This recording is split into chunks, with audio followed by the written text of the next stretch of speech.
আজকে আমাদের এখানে বৃষ্টি হয়েছে, অনেক আগে কমে গেছে বৃষ্টি।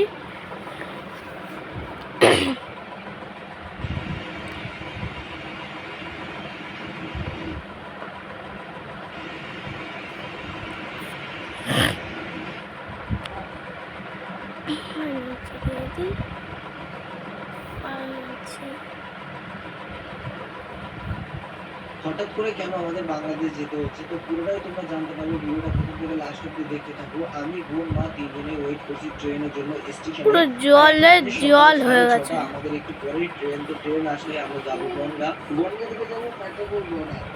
ওখান থেকে আমি ওর প্যান্ট খুলে দিয়েছি। তোর মুখটা দেখাই, ই করি ই কর না, কাটতে গেল এই জায়গায় আসবে। দেখি দেখি দেখি না। আর এখানে আমার বাবা আর শান্ত ভাই আমাদেরকে আগ দিয়ে দিত।